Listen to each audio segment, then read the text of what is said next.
차가운 바람 속 대나무 지팡이 소리가 쓸쓸히 울렸다. 노모를 버렸다는 소문 속에 김씨 아들. 그런데 장례녀식 날. 그의 얼굴에는 눈물 한 방울도 없었다. 당신이라면 그 모습을 어떻게 보셨겠습니까? 그리고 그것은 시작에 불과했습니다. 나는 그날 아침 집 앞 좁은 골목을 지나가던 중이었다. 늦가을 바람이 골목 사이를 스치고 기와지붕 위에 걸린 감 몇 알이 바람에 덜컹거리며 흔들렸다. 골목 끝에는 작은 우물과 오래된 평상, 그리고 그 옆에 모여 앉은 아낙네 셋이 있었다. 그들의 낮지만 날카로운 목소리가 바람을 타고 내 귀에 스며들었다. 이런 불효자가 세상에 또 있을까 한 여인이 혀를 차며 말했다. 노모를 버리고 혼자 사네 두다니. 차마 입에 담기도 부끄러운 일이야. 그 말에 나도 모르게 발걸음이 느려졌다. 골목 어귀로 시선이 옮겨지자 저 멀리서 한 할머니가 천천히 걸어 내려오고 있었다. 등은 활처럼 굽었고 손에는 낡은 대나무 지팡이가 들려 있었다. 하얀 머리카락은 바람에 풀려 귀 옆으로 흘러내렸고 그녀의 걸음은 마치 바람이라도 세게 불면 쓰러질 듯 위태로웠다. 그 할머니는 내게도 낯이 익은 분이었다. 마을 어귀에 살던 김씨 할머니. 언제나 장독대 앞에서 된장을 뒤집어 섞던 모습이 떠올랐다. 그런데 요즘 들어 그 댁 아들이 보이지 않았다. 들리는 소문에 의하면 아들이 도시에 내려가 산다며 어머니를 홀로 두고 떠났다고 했다. 나는 골목 모퉁이에 서서 그 모습을 지켜보았다. 그녀가 집 대문을 여는 순간 안에서 기다리는 사람은 아무도 없었다. 휑한 마당에는 가을 낙엽만 가득 쌓여 있었다. 할머니는 지팡이를 벽에 기대고 작은 붓두막 앞에 놓인 흰 쌀밥 한 그릇을 조심스레 들어 올렸다. 밥 위에는 김 한 줄기조차 얹혀 있지 않았다. 그 모습에 내 마음이 왠지 모르게 시리게 저렸다. 그녀는 천천히 밥을 입에 넣었지만 씹는 속도는 느렸고 가끔 목이 메이는 듯한 표정이 스쳤다. 그 순간 이웃집 아주머니가 담 너머로 한마디 던졌다. 어머니가 무슨 죄를 지으셨다고. 그 말은 허공에 흩어지는 듯했지만 내 가슴 속에서는 무겁게 내려앉았다. 이 마을에서는 오래전부터 부모를 모시는 것이 당연한 도리였다. 제삿날이 되면 자식들이 모여 상다리가 휘어지도록 음식을 차리고 겨울에는 아랫목에 장작을 아낌없이 넣어 부모를 따뜻하게 모셨다. 그런데 지금 내 눈앞의 현실은 그 모든 전통과는 거리가 멀었다. 할머니가 다시 집 안으로 사라지자 골목 끝에 남겨진 사람들의 표정에는 분노와 연민이 뒤섞여 있었다. 그러나 그 누구도 대놓고 나서서 아들을 비난하지 못했다. 이유를 알 수 없었기 때문이다. 나는 그날 처음으로 사람들의 눈빛 속에 숨어있는 미묘한 감정을 읽었다. 어쩌면 사정이 있을지도 모른다는 불확실한 의심과 그래도 이건 아니지라는 확신이 부딪히고 있었다. 하지만 그 순간만큼은 차가운 가을 바람과 함께 불효라는 단어가 마을 안을 무겁게 감싸고 있었다. 며칠 뒤 마을에는 첫눈이 내렸다. 지붕 위로 소복이 쌓인 눈은 멀리서 보면 평화롭게 빛났지만 그 속에는 깊고 매서운 한기가 서려 있었다. 나는 우물가에서 물을 길어오다 김씨 할머니 집 굴뚝에서 피어오르는 연기를 보았다. 하지만 그 연기는 옅고 힘이 없었다. 장작을 넉넉히 넣은 아랫목에서 올라오는 포근한 연기와는 달랐다. 가까이 다가가니 할머니는 마당에서 장작더미를 뒤적이고 있었다. 손은 꽁꽁 언 듯 붉게 달아올라 있었고 손톱 밑에는 가느다란 가시들이 박혀 있었다. 겨울 준비라곤 해야 할 일이 많았다. 장독대에 된장을 덮을 짚을 다시 얹고 창틈을 막을 헝겊을 찾아 묶어야 했다. 하지만 그 모든 일을 혼자서 해내야 한다는 게 나를 보는 것만으로도 가슴이 무거워졌다. 그날 저녁 눈발이 다시 굵어지자 나는 잠시 할머니 집 앞에서 발걸음을 멈췄다. 작은 창문 너머로 보이는 그녀의 뒷모습은 굽은 어깨에 모포를 둘러싼 채 붓두막 앞에 앉아 있었다. 무쇠솥에서 김이 올라왔지만 그 안에는 미음처럼 묽은 죽이 끓고 있었다. 나무 젓가락으로 천천히 저어가며 할머니는 스스로 중얼거렸다. 겨울은 이렇게 매섭구나. 그 목소리에는 두려움과 체념이 뒤섞여 있었다. 마치 혼잣말이 아니라 먼 곳에 있는 누군가에게 보내는 편지 같았다. 우리 마을의 겨울은 길고 고단하다. 해가 짧아져 오후 5시면 벌써 어둑해지고 산에서 불어오는 바람은 뼛속까지 스며든다. 그래서 예부터는 겨울이 오기 전에 가족들이 함께 김장을 담그고 장작을 산더미처럼 쌓아두었다. 하지만 할머니의 마당 한쪽에는 장작이 손에 꼽을 만큼밖에 남아있지 않았다. 다음 날 아침 나는 장터로 가는 길에 할머니가 집 앞에서 장작을 패는 모습을 보았다. 팔 힘이 예전 같지 않아 도끼가 나무를 제대로 가르지 못했다. 몇 번이고 시도했지만 힘이 붙여 허리를 고추순 채 한숨을 내쉬었다. 그 순간 그녀가 입꼬리를 희미하게 올리며 말했다. 아들이 곁에만 있어도. 그 말은 허공으로 흩어졌지만 눈발 사이를 타고 내 마음속 깊이 스며들었다. 그녀의 목소리에는 원망보다 그리움이 더 짙게 배어 있었다. 밤이 되자 할머니의 집에서는 다시 연기가 피어올랐다. 하지만 이번에는 아궁이 앞에서 무릎을 꿇고 작은 숯덩이를 하나하나 정성스럽게 불씨에 얹는 모습이 보였다. 그녀는 불씨가 사그라들까봐 숨결을 불어넣으며 불길이 조금이라도 오래가도록 잿더미를 덮었다. 그러다 기침이 터져 나왔고 마른 기침 소리가 한참 동안 어둠 속에 울려 퍼졌다. 그 모습을 보며 나는 옛날 어머니가 해주던 말이 떠올랐다. 겨울은 준비하는 자의 계절이다. 하지만 그 준비를 혼자 감당하는 것은 늙은 어깨에 너무 큰 짐이었다. 창밖에서는 바람이 장독대를 스치며 휘파람 같은 소리를 냈다. 그 소리는 이상하게도 쓸쓸하면서도 애달팠다. 마치 겨울이 문 앞에서 아무 말 없이 그녀의 안부를 묻는 듯 했다. 그날 새벽 마을은 짙은 안개에 휩싸여 있었다. 뒷산에서 내려온 안개가 골목과 지붕을 덮고 닭 울음소리마저 멀리서 희미하게 들려왔다. 나는 평소보다 일찍 눈을 떴다.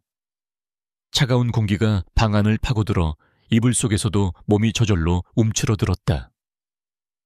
그런데 그 고요를 깨는 소리가 들려왔다. 길게 울리는 어딘가 애잔하고도 서늘한 소리. 순간 심장이 철렁 내려앉았다. 그것은 장례 때 울려 퍼지는 상여 소리였다. 에헤야 디야, 에헤야 디야. 그 소리는 안개를 가르며 천천히 마을 쪽으로 내려왔다. 나는 마당으로 나가 귀를 기울였다. 마을 윗동네에서 내려오는 행렬이 보였다. 흰 수의를 입은 상여꾼들과 그 뒤를 따르는 몇 사람. 순간 이웃집 박씨 아주머니가 달려와 말했다. 김씨 어머니, 병원에 실려 가셨는데 결국. 그 말에 나는 한동안 말을 잇지 못했다. 며칠 전만 해도 붓두막 앞에서 죽을 저으시던 모습이 눈앞에 생생한데 이렇게 허망하게 떠나실 줄은 몰랐다. 사람들은 골목 양쪽에 나와 행렬을 바라보았다. 눈이 내리는 듯 조용했고 그 고요 속에 오직 발걸음과 상여 소리만 울렸다. 상여 위에는 하얀 국화꽃이 촘촘히 놓여 있었고 그 가운데에는 할머니의 영정이 자리하고 있었다. 영정 속 미소는 담담했지만 왠지 모르게 서글펐다. 나는 따라 걷는 사람들의 얼굴을 살폈다. 어떤 이들은 고개를 숙였고 어떤 이들은 눈가를 훔쳤다. 하지만 그중 한 자리 비어 있어야 할 자리에는 여전히 할머니의 아들이 보이지 않았다. 그 부재가 사람들의 입술에 보이지 않는 질문을 남겼다. 행렬이 마을 어귀를 지나 병원에서 마련한 장례식장으로 향할 때 나는 문득 오래된 기억이 떠올랐다. 이 마을에서는 예부터 누군가 세상을 떠나면 새벽에 상여를 메고 마을을 한 바퀴 도는 풍습이 있었다. 이는 고인이 평생 살던 곳을 마지막으로 인사하며 돌아보게 하는 의미였다. 그러나 오늘 할머니는 그 길을 조용히 지나쳐 가고 있었다. 장례식장에 도착했을 때 향냄새가 코끝을 스쳤다. 차가운 바닥 위에는 흰 상복을 입은 몇몇 친척들이 앉아 있었고 그들의 표정은 무거웠다. 상 위에는 하얀 국화꽃과 초가 가지런히 놓여 있었고 연기는 천천히 천장을 향해 피어올랐다. 나는 조심스레 영정 앞에 다가가 절을 올렸다. 그리고 속으로 중얼거렸다. 어머니, 이제 편히 쉬세요. 그 순간 가슴이 먹먹해졌다. 살아있을 때 따뜻하게 손 한 번 잡아들이지 못했다는 후회가 몰려왔다.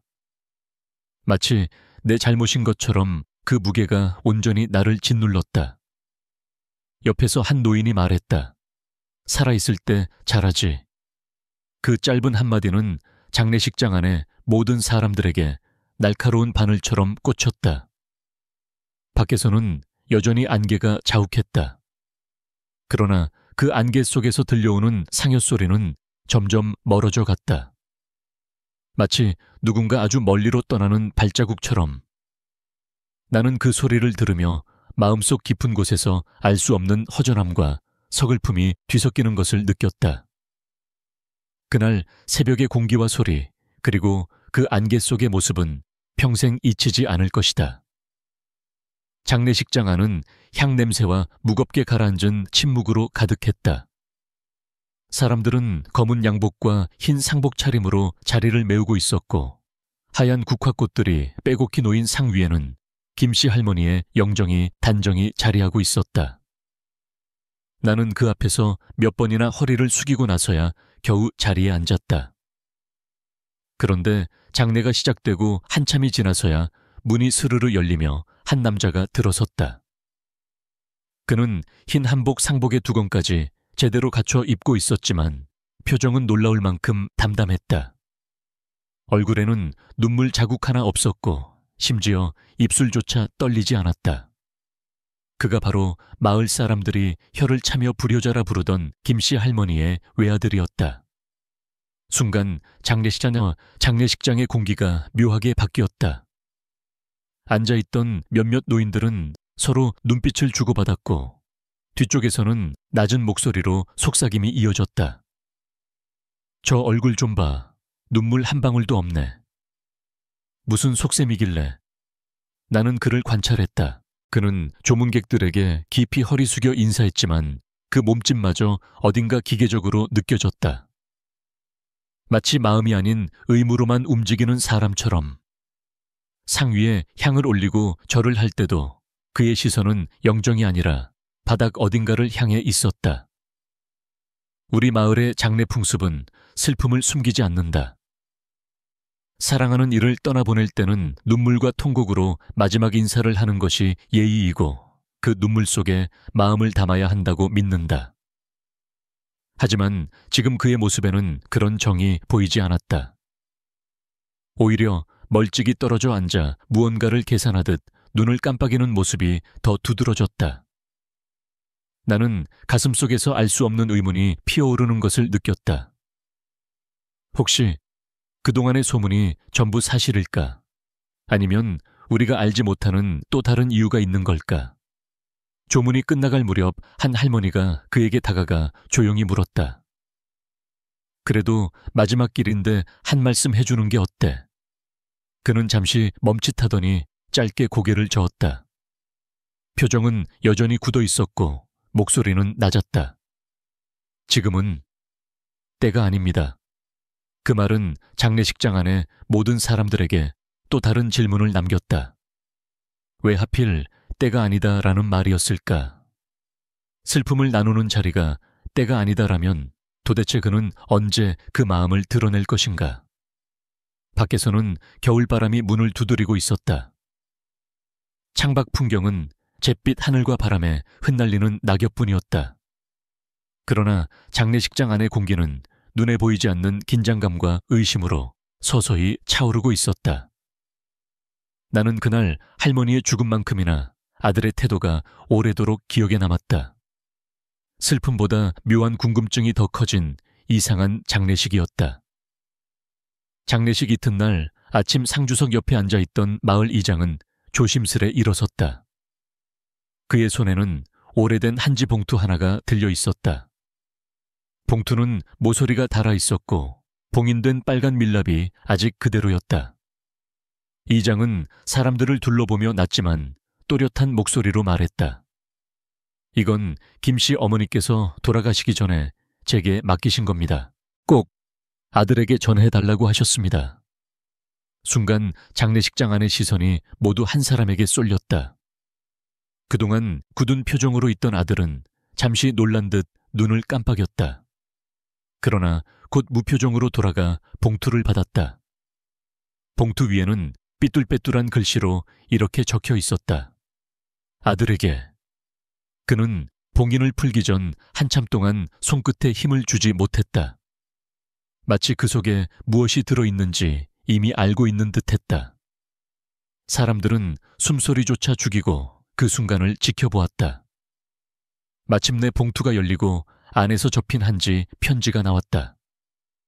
그는 천천히 편지를 펼쳤다.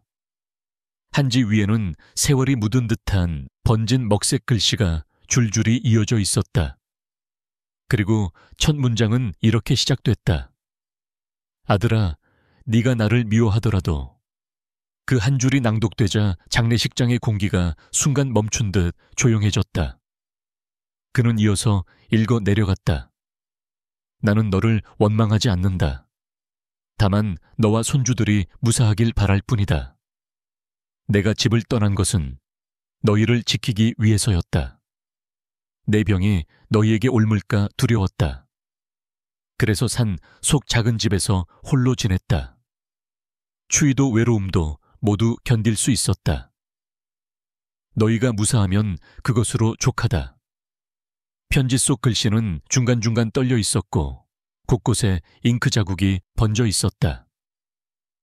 그것이 눈물인지 손의 떨림 때문인지 알 수 없었다. 그러나 글 한 줄 한 줄에 묵직한 마음이 배어 있었다. 그는 마지막 문장을 읽었다. 이건 어미의 마지막 부탁이다. 너희는 서로를 아끼고 절대 원망하며 살지 마라. 편지를 다 읽고 난 뒤 그는 한참 동안 고개를 들지 못했다.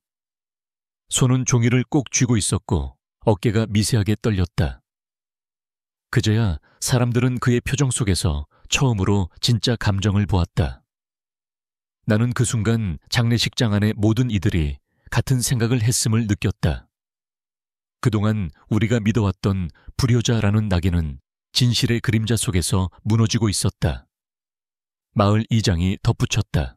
이 편지를 전해달라 하실 때 김씨 어머니의 손이 참 따뜻했습니다. 그리고 웃으셨습니다. 그 말에 장례식장 안에 몇몇은 눈가를 훔쳤다. 그 따뜻함이, 그 웃음이 마지막 순간까지 가족을 향했던 마음이었음을 이제야 깨달았기 때문이다. 편지를 읽은 그날 밤 나는 오랫동안 잠을 이루지 못했다. 머릿속에는 김씨 어머니가 적어 내려간 글귀들이 맴돌았다. 너희가 무사하면 그것으로 족하다. 그 한마디가 유난히 깊게 가슴에 남았다. 편지 속에서 밝혀진 진실은 단순했다. 그러나 그 단순함이 오히려 더 가슴을 저릿하게 했다. 김씨 어머니는 자신이 병을 앓고 있다는 것을 알았다. 그것도 전염될 수 있는 병이었다. 그래서 아들과 손주들을 지키기 위해 스스로 집을 떠난 것이었다. 나는 오래전 겨울마을 어귀에서 본 장면을 떠올렸다. 눈이 소복이 쌓인 길 끝에서 할머니가 멀리서 집을 바라보고 있었다. 그날 그녀는 문턱을 넘지 않고 한참 동안 마당 안을 지켜보다가 이내 돌아섰다. 그때는 그저 발길이 머뭇거린다고 생각했지만 이제 보니 그것은 마지막으로 가족을 눈에 담으려는 시간이었을 것이다. 그녀가 살던 산속 작은 집은 마을에서도 한참을 더 올라가야 했다. 나는 몇 번이나 장작을 하러 그 근처를 지나친 적이 있다. 겨울바람이 매섭게 불어대는 곳, 밤이면 늑대 울음소리가 멀리서 들려오는 곳. 그곳에서 홀로 병을 감추고 살았을 그녀를 생각하니 가슴이 먹먹해졌다. 편지 속에는 이런 대목도 있었다. 병이 옮을까 두려웠다. 그래서 너희가 다가올 때마다 마음이 흔들렸지만 돌려보냈다. 그 문장을 읽는 순간 나는 눈앞에 그녀의 모습이 그려졌다. 혹시라도 다가오려는 손주를 두 팔로 밀어내면서도 돌아서서 눈물을 훔쳤을 모습. 그녀의 삶은 고단했지만 그 속에는 굳센 의지가 있었다. 겨울이면 산속에서도 감나무 아래 낙엽을 긁어모아 불쏘시개를 만들었고, 봄이면 텃밭에 보리씨를 뿌렸다. 몸이 아파도 하루도 불을 꺼뜨리지 않았다. 그 불은 단지 몸을 드기 위함이 아니라 마음속에 남아있는 가족에 대한 온기를 지키기 위함이었다. 나는 문득 마을 사람들이 했던 말을 떠올렸다. 그 나이에도 혼자 사는 걸 보면 성질이 보통이 아니야. 그 말이 얼마나 모르는 사람의 무심한 판단이었는지 이제야 뼈저리게 느껴졌다. 그녀는 매일 해가 질 무렵 산등성이 위에서 마을을 내려다보았다고 한다. 아들의 집에서 연기가 피어오르면 그날은 안심하며 잠이 들었다고. 그저 연기 한 줄기에 마음을 걸고 살았던 세월. 그것이 그녀가 선택한 사랑의 방식이었다. 그리고 나는 깨달았다. 그 모든 침묵과 고독 속에서 그녀는 끝까지 가족을 지키고 있었다는 것을. 편지가 공개된 후 장례식장 안은 오래된 우물 속처럼 깊은 침묵에 잠겼다. 모두가 서로의 얼굴을 바라보았지만 아무도 먼저 말을 꺼내지 못했다. 그 침묵 속에서 사람들이 그동안 품었던 오해와 비난이 서서히 부서져 내리고 있었다. 이장님이 조용히 말했다. 그날 어머니께서 제 손을 꼭 잡으셨습니다. 그리고 웃으셨습니다. 이제는 다 털어놓아도 된다고 하셨습니다. 그 한마디에 몇몇은 이미 훌쩍이기 시작했다. 마을 아주머니 한 분이 영정 앞에 무릎을 꿇었다. 떨리는 목소리로 말했다. 우리가 잘못했구나. 그녀의 눈물은 하얀 국화 위로 떨어져 번져갔다. 다른 이들도 차례로 다가와 절을 하며 사과의 말을 남겼다. 나는 한참 동안 그 광경을 지켜보았다. 장례식장 안의 분위기는 더 이상 차갑지 않았다. 슬픔이 서서히 연민으로 변하고 연민은 깊은 존경으로 이어졌다. 아들도 마침내 영정을 끌어안았다. 처음에는 아무 말도 하지 못했지만 이내 입술을 떨며 속삭였다. 어머니, 용서해 주세요. 그 순간 울음을 삼키던 그의 어깨가 크게 들썩였다. 그 울음소리는 장례식장 안을 가득 메우며 듣는 이들의 마음을 함께 흔들었다. 마을 사람들 사이에서 김씨 어머니의 이야기가 퍼져나갔다. 누군가는 그녀가 마지막까지 혼자 장작을 패던 모습을, 또 다른 누군가는 새벽마다 산등성이에서 마을을 바라보던 모습을 기억해냈다. 각자의 기억 속에서 그녀는 더 이상 버림받은 노모가 아니라 스스로를 희생해 가족을 지킨 어머니로 자리 잡았다. 그날 저녁 장례식장을 나서는 길에 나는 하늘을 올려다보았다. 겨울밤 하늘에는 별이 유난히 많았다. 바람은 차가웠지만 그 속에는 이상하게도 따뜻한 기운이 스며 있었다. 마치 누군가가 여전히 우리 곁에 있는 듯했다. 나는 마음속으로 중얼거렸다. 사람의 눈에 보이는 게 전부가 아니다. 그 뒤에는 우리가 모르는 이야기가 숨어 있다. 그날 이후 마을 사람들은 서로에게 조금 더 따뜻해졌다. 누군가가 홀로 지내는 모습을 보면 먼저 안부를 묻고 김장철에는 김치를 나누어 주었다. 김씨 어머니의 희생이 우리 모두의 마음을 바꾸어 놓은 것이다. 장례가 끝난 지 며칠 후 마을 어귀에 낯선 소리가 울려 퍼졌다. 탕탕탕. 망치가 돌을 두드리는 소리였다. 궁금해진 나는 소리가 나는 쪽으로 발걸음을 옮겼다. 그곳에는 김씨 어머니의 아들이 서 있었다. 두꺼운 외투를 걸치고 커다란 화강암 비석 위에 정성스럽게 글자를 새기고 있었다. 비석은 마을로 들어오는 길목 오래된 소나무 옆에 세워지고 있었다. 그 소나무는 김씨 어머니가 살아계실 때 자주 기댔던 나무였다. 여름이면 그늘을 내어주고 겨울이면 바람을 막아주는 마을의 상징 같은 존재였다. 나는 가까이 다가가 새겨진 글귀를 읽었다. 효는 살아있을 때 해야 한다. 그 글씨는 번듯하게 다듬어진 것이 아니라 손으로 직접 새긴 듯 투박했지만 힘이 있었다. 마치 한 글자 한 글자에 후회와 다짐이 함께 새겨져 있는 듯했다. 그 옆에는 더 작은 글씨로 이렇게 적혀 있었다. 어머니 당신의 사랑을 잊지 않겠습니다. 비석이 세워진 날 마을 사람들은 하나둘 모여들었다. 아이들은 호기심 가득한 눈으로 글귀를 읽었고 어른들은 조용히 고개를 끄덕였다. 한 노인은 비석 앞에 국화를 놓으며 말했다. 이 글귀 후세에도 남겨야지. 그날 저녁 마을 종소리가 울렸다. 절에서 울려 퍼지는 저녁 종소리는 겨울 하늘을 가르며 멀리 퍼져 나갔다. 그 울림 속에서 나는 김씨 어머니의 목소리를 듣는 듯했다. 서로 아끼고 원망하지 말아라. 비석 옆의 소나무는 그날따라 유난히 바람에 흔들렸다. 가지 사이로 스며드는 석양빛이 비석의 글귀 위에 내려앉았다. 그 빛은 마치 김씨 어머니의 따뜻한 손길처럼 느껴졌다. 그 후로 마을 사람들은 그 길목을 지날 때마다 잠시 걸음을 멈추고 비석을 바라보았다. 어떤 이는 손을 모아 기도했고 어떤 이는 속으로 부모님을 떠올렸다. 아이들은 장난삼아 글자를 따라 읽었지만 그 소리가 어쩐지 마음을 울렸다. 나 역시 그 앞을 지날 때마다 생각한다. 살아있는 동안 사랑을 표현하고 효를 실천해야 한다는 것을, 죽음 이후의 후회는 아무 의미가 없다는 것을. 비석은 그렇게 한 어머니의 희생과 사랑을 영원히 전하는 울림이 되었다. 그리고 그 울림은 마을 사람들의 가슴 속에서 해마다 더 깊게 새겨지고 있다. 김씨 어머니의 이야기는 단순한 가족사가 아니었습니다. 그것은 사랑과 희생, 그리고 침묵 속에 감춰진 깊은 사연이었습니다. 우리는 때로 부모님의 선택을 다 알지 못합니다. 눈에 보이는 행동만으로 판단하고 그 속에 담긴 마음을 미처 헤아리지 못합니다.